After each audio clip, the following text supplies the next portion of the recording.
Can you upgrade the Grand Archive deck with nothing but bulk? That is the question we answer on this series. We have made it through 3 sets so far, and today we are at Mercurial Heart, the expansion set for Alchemical Revolution. As usual, a disclaimer, this is not the series for everyone.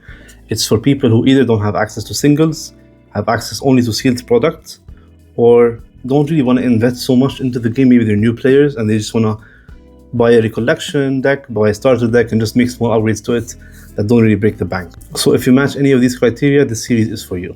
Like Alchemical Revolution, MRC also doesn't really have enough cards to occupy 2 different top 10 lists.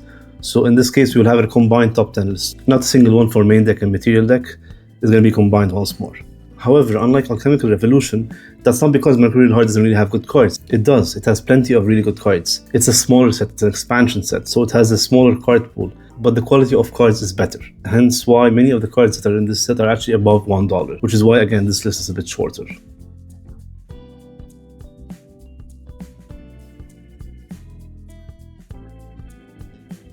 Starting off with Penumbral Waltz. So if you've bought the Tristan Recollection deck, which many players tend to do, because it's a very powerful deck, Penumbral Waltz is a card you can slot in either as a 1-off or 2-off in your side deck or in your main deck. Again, in an optimized build, most people would play this in the side deck at 1 or at 1 in the main deck. But again, given your circumstances, I think going for 1 or 2 in the main deck is not a bad idea. It's a solid defensive card, and it comes in handy when you go to level 3. Speaking of Recollection decks, the pair with the Tristan Recollection deck was the Sylvie's Recollection deck. This is a card that does not come in that Recollection deck, so you have to get it from MRC specifically. And this comes in handy against decks like Arisana or decks like Rai, for example, because it gives your champion and other lands you control Spell Shroud, which is really good against any deck that wants to do spell damage. As you know, they have to first kill this card and then they have to target your champion. So that puts them in a kind of a iffy situation, and if you can follow it up with a strong push, a Storm Slime, some big allies, this can help you seal the game. Next up, Fractal of Rain. This is a card that's mainly played in Gembu, in Nico, and in Water Fractal decks. It has different utility in all of these different decks. So in Nimbo and Nico, you would play this as a mill outlet, plus it can serve as a reservable mana rock, let's say. It's a reservable Fantasia. And whereas in Fractals, it serves to up your number of Fractals on the field, which can help you for all of your damage dealers. And it can sometimes, if you want to imbue it, you can imbue it. In the past, when we had a legal card called Lost in Thought, which has now been banned since then, it helps you to fill your grave with floating memory so you can set up a big draw with Lost in Thought. Nowadays, it's no longer possible because the card is banned. However, because the deck is so consistent and it plays mostly 4-offs of every card in the deck, you wouldn't really mind milling certain cards out of your deck. And especially if you hit a floating memory, it can really push your strategy ahead. Instead of banishing a card from memory to go to level 1, for example, if to go to the Diao-Chan, you would just banish a floating memory. So in that sense, this card is really good. Not to mention it's only 2 cost. So it can really help you up your number of Fantasias on the field very quickly in that deck. Next up is Impact Hammer. This is a fan favorite tool of aggro decks, let's say, in combination with a card called Heated Vengeance, which is an attack card. It can do big amounts of damage, and this is even played in like Fire Sander. It can be played in Diao-Chan, Fire Diao-Chan, though don't think they've been playing it recently, but it is an option. You can also play it in Vanitas, Taxes and Horses. So this is a versatile card. It's a 0-cost 2 damage weapon, which is rare, unless you're playing something like the Looking Glass, obviously. But there is a drawback of it doing damage to you, which is fine in these decks because you don't really care. You just want to turbo damage as fast as possible to close the game quickly. Next is Reduced to Ash. Now this is a really good toolbox option in any fire deck. So if you're playing Fire Lorraine, Rai, any fire deck you're playing, Reduced to Ash, it gives you an option to deal with Regalia, which is obviously rare to find in decks. You know, Water has Fracturize, Wind has Zephyr, Fire has Reduced to Ash on actual destruction. However, there are limitations. It can only destroy items with memory cost 0 or reserve cost 4 or less. So the 0 cost is important. For example, it cannot destroy Polaris, it cannot destroy Prismatic Edge, it cannot destroy Regalias that cost 1 or more. So in that sense, it's limited. The alternative to that is Sprint to Ash, but that's a slow card. Look into it, it's not bad to have. But Reduced to Ash is really good. If you're playing a fire deck and you want to have a solution to problematic Regalia cards, you would play this card. Speaking of Regalia removal, we have Alcahest. This is a card that comes from the material deck. So it's an answer to Regalia cards that comes from the material deck, which is very rare and something that Weaves has been hinting is not something they really like so far. This is something like, this is a card again you play in Arisana. This is again you can play it in Merlin. Any deck that can cheat to go above the level 3 threshold can play this card and destroy something problematic. So let's say playing Arisana, Wind Arisana. You don't really have an answer to the Teapot, Infernal Vessel, which reduces your healing.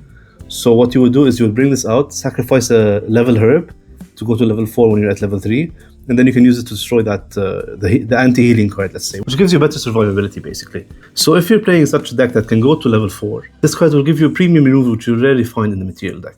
Speaking of Arisana, which I seem to be talking about a lot this video, Lunar Conduit. Now this is a card that does not come in the starter deck that you buy. What you get in the starter deck is Cosmic Astroscope. This is a card that's played when you expect a longer game because it has to accumulate counters every time you activate an Astra card, and then it can deal damage up to the number of counters on it. It's a very cool card. I think this will really shine in Pantheon. In Standard, depends if you're playing, again, a slow deck or a fast deck. So you can either main deck this or you can side deck this. If you expect a slower format, you would main deck this. If you expect a faster format, you would put this in the side deck. If you're going up against something that's slow, you put this back in, and then you can ramp up, get enough counters, and start doing damage from multiple sources. So Vapor Jet Shield is mostly a Nico piece. So you would play this because it has the class bonus, the Guardian class bonus, plus it costs 2 memory. That's a lot. But Nico mills a lot of floating memory, so sometimes the cost is negligible. So we bring this out, and why is this card really good? Besides, obviously, reducing every damage you take by 1, regardless of the source, whether it's combat or non-combat damage. So imagine this against something like Burst Asunder, or something like Fire Diao-Chan, or Stratagem. Every instance of damage you would take would be reduced by 1. Because Burst Asunder, for example, does instances of 2 damage. So every one of these instances will be reduced by 1. So instead of doing 2, 2, 2, it'll be doing 1, 1, 1, 1, 1, etc. And if you combine it with something like Mage Bane Lash, you would prevent one of these 2 damage instances, and then you would heal 2 with Mage Bane Lash. So it's like a kind of a checkmate move against Fractals. I remember doing it with Nico against Fractals once. It was hilarious. It's really, really oppressive. But yeah, besides Nico, I don't think there's really a place for this unless you want to play it in a Tonoris, but it's not really recommended. So yeah, if you're playing a Nico deck, this card is really solid. You would play this either in the main or the side, again, depending on the format. I guess the Arisana hype train doesn't stop. Next, we have Lunar Seer. This is a really cool ally that you can glimpse. So when you're glimpsing it, you Star Call to bring it out for 1. And every turn, it gives you a Glimpse 2 capability, basically. You tap it, Glimpse 2. You rest it, Glimpse 2. And if it survives, it's really good. It's really sticky in that sense. People at that point of the game don't really want to prioritize killing allies. They want to kill your champion because you're close to death. So they would usually focus on you, which lets this card survive. So yeah, it's one of my favorite Astra cards. I wish we had more Astra allies that are actually usable. Perhaps in Pantheon, we'll see. And finally, we have a Wind piece. Scout the Land. So alongside cards like Fairy Whispers, stuff like that, Scout the Land helps you sculpt your hand, helps you sculpt your draws, their upcoming draws, and it's a fast card, so you can do it in retaliation to get a big blowout card. You can just stack your deck, draw the card you need, play it in response to something on the stack.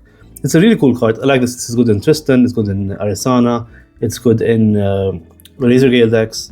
Any Wind deck that can afford to play this card, I wouldn't say maybe it's like a tempo hit, but it's like a bit of a slower card, just slightly a bit. It's a really solid card. It's a really good card. So yeah, a bit of a shorter one this time. And up next, we will have Mortal Ambition, which is an introduction to a new region in the lore of Grand Archive. And I think Mortal Ambition will introduce some cool cards. It really kind of shifted a bit the direction of the game when it came out, and I'm looking forward to going through it next time. As usual, if this helped, I would really appreciate if you could like this video. If you want to follow through with the series and check the rest of the content we have upcoming, a subscribe would really help as well. And if I missed any cards, let me know in the comments. We can chat and discuss them and perhaps provide some value for other people who are watching this video. So yeah, thank you so much. See you on the next one.